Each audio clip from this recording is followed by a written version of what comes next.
दोस्तों, संयुक्त राज्य अमीरात समेत खाड़ी के कुछ देशों में अचानक आई भारी बारिश के कारण कई लोगों की मौत हो गई है।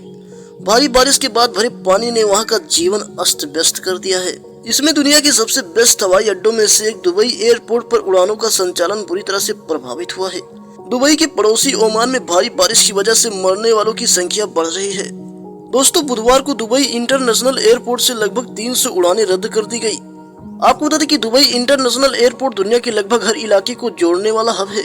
दोस्तों, भारी बारिश और बाढ़ को देखते हुए देश से बाहर जाने वालों की भीड़ दुबई इंटरनेशनल एयरपोर्ट पर इतनी बढ़ गई है कि चेक इन गुरुवार तक रोक देना पड़ा। दोस्तों, दुबई इंटरनेशनल एयरपोर्ट से पिछले साल 8 करोड़ यात्रियों ने हवाई यात्रा की थी। अधिकारियों ने खाड़ी देश में अभी और आंधी तूफान भारी बारिश होने की आशंका जताई है।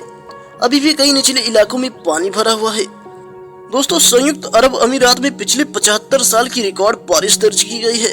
दुबई से मिल रहे फुटेज में दिख रहा है कि शेख जायद रोड में बाढ़ग्रस्त इलाकों में दर्जनों वाहन डूब गए हैं। 12 लेन वाली हाईवे पर जाम लगा हुआ है। दोस्तों, ब्रिटिश नागरिक केट और एंड्रयू गोल्डिंग दुबई में आई बाढ़ में फंसे हुए हैं। दोनों यहाँ के इंटरनेशनल एयरपोर्ट पर पिछले 12 घंटे से फंसे हुए हैं। 62 साल के एंड्रयू ने बीबीसी को बताया कि यहाँ से निकलने के लिए फ्लाइट पकड़ने की कोशिश में है। उनकी पत्नी केट दूसरी लाइन में लगी हुई है ताकि उन्हें टिकट न मिले तो पत्नी को किसी दूसरी फ्लाइट का टिकट मिल जाए। दोस्तों, ये जोड़ा केट का 60वां जन्मदिन मनाने यहाँ आया था। एंड्रयू ने कहा कि वो इस ट्रिप को कभी नहीं भूल पाएंगे। एंड्रयू ने कहा कि हालात हमारे अनुमान से भी ज्यादा खराब थे। एयरपोर्ट का सिस्टम पूरी तरह ध्वस्त हो गया। एयर एमिरेट्स, जिसे मैं दुनिया की बेहतरीन एयरलाइंस में से एक मानता हूँ, वो पूरी तरह से ठप हो गई थी। उसका कोई कर्मचारी वहाँ नहीं था, कोई सूचना नहीं मिल रही थी, न कोई कोऑर्डिनेशन था और न ही कोई जानकारी मुहैया करवा रहा था। कोई प्रोफेशनलिज्म नहीं था। बड़ी कंपनियों की ओर से किया जाने वाला आपदा प्रबंधन वहां से गायब दिखा। वहां पूरी तरह से अराजकता थी। उन्होंने बताया कि लोग लाउंज में ही सो रहे थे, वो जमीन पर लेटे हुए थे, हर तरफ फूड पैकेट पड़े हुए थे। वहां काफी गंदा माहौल था। दोस्तों, साउथ यॉर्कशायर के रोथेरहम की रहने वाली एन बिंग अपनी पत्नी और 3 बच्चों के साथ लंदन के हीथ्रो एयरपोर्ट की ओर रवाना होने वाली थी, लेकिन बाढ़ की वजह से दुबई में फंस गई। एन बिंग ने बताया कि लोग कनेक्शन डेस्क पर चिल्ला रहे थे और हंगामा मचा रहे थे। वहाँ कोई स्टाफ नहीं था। भयावह माहौल था। लोग जानवरों की तरह छोटी सी जगह पर ठुसे पड़े थे। ये बड़ा अमानवीय और भद्दा लग रहा था। उन्होंने बताया कि उनके परिवार ने दोपहर के बाद खाना नहीं खाया था।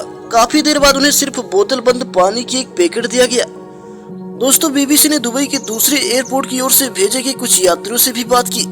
इस एयरपोर्ट को दुबई वर्ल्ड सेंट्रल कहा जाता है। यहाँ पहुंचे लोगों ने दुबई इंटरनेशनल एयरपोर्ट की अराजकता का ब्यौरा दिया। उन्होंने भी कहा कि दुबई इंटरनेशनल एयरपोर्ट में पर्याप्त पानी और भोजन की व्यवस्था नहीं थी।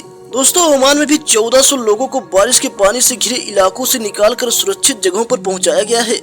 इन लोगों को स्कूलों और सरकारी दफ्तरों में सुरक्षित पहुंचाया गया है। दोस्तों, सोशल मीडिया पर यूजर्स संयुक्त अरब अमीरात में अचानक आई भारी बारिश और बाढ़ को जलवायु परिवर्तन और ग्लोबल वार्मिंग का संकेत बता रहे हैं।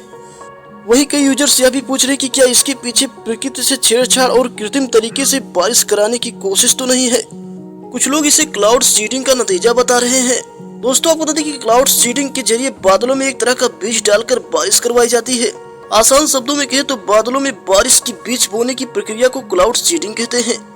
इसमें बीज के रूप में सिल्वर आयोडाइड, पोटेशियम क्लोराइड और सोडियम क्लोराइड जैसे पदार्थों का इस्तेमाल किया जाता है। इन पदार्थों को एयरक्राफ्ट आदि की मदद से बादलों में छिड़का जाता है। इस पदार्थ के महीनकर आइस न्यूक्लिएटिंग पार्टिकल की तरह काम करते हैं। इसमें बर्फ के क्रिस्टल बादल में बदलने लगते हैं। इसके बाद बादलों में मौजूद नमी बर्फ के क्रिस्टल को घेर लेती है और इन्हें संघनित कर बारिश में बदल देती है। दोस्तों, ये तकनीकी सालों से उपलब्ध है और संयुक्त अरब अमीरात में पानी की कमी पूरा करने के लिए इसके जरिए बारिश करवाई गई है। ब्लूमबर्ग की एक रिपोर्ट के मुताबिक रविवार और सोमवार को क्लाउड सीडिंग की योजना बनाई गई थी, लेकिन मंगलवार को इसकी योजना नहीं बनाई गई थी और उसी दिन बाढ़ आई थी। दोस्तों, अभी तक इस बात की स्वतंत्र रूप से पुष्टि नहीं कर पाया गया है कि क्या क्लाउड सीडिंग हुई थी या फिर नहीं। दोस्तों, क्लाउड सीडिंग आमतौर पर तब कराई जाती है जब हवा, नमी और धूल मिलकर बारिश नहीं करा पाती है। पिछले सप्ताह पूरे खाड़ी क्षेत्र में बाढ़ की जोखिम को लेकर चेतावनी दी गई थी। दोस्तों, भारत में इसकी पहली बार परीक्षण सन 1952 में किया गया था। भारत ने सन 1984 में इसका पहली बार इस्तेमाल किया था, जब तमिलनाडु भयंकर सूखे का सामना कर रहा था, जिसके बाद तत्कालीन तमिलनाडु सरकार ने सन 1984 से 87 और सन 1993 से 94 के बीच क्लाउड सीडिंग तकनीक की मदद ली। इसके अलावा आपको बता दें कि सन 1960 के दशक के दौरान अमेरिकी सेना ने वियतनाम के क्षेत्रों में सैन्य आपूर्ति की डिलीवरी को रोकने के लिए विवादास्पद रूप से इस तकनीक का इस्तेमाल किया था। तो दोस्तों, आपको क्या लगता है, क्या दुबई में प्रकृति से छेड़छाड़ या फिर क्लाउड सीडिंग के कारण भयंकर बारिश हो रही है? कमेंट बॉक्स में जरूर बताइएगा। और वीडियो अगर अच्छा लगा तो वीडियो को लाइक और चैनल को सब्सक्राइब करना मत भूलिएगा। मिलते हैं अगले वीडियो में।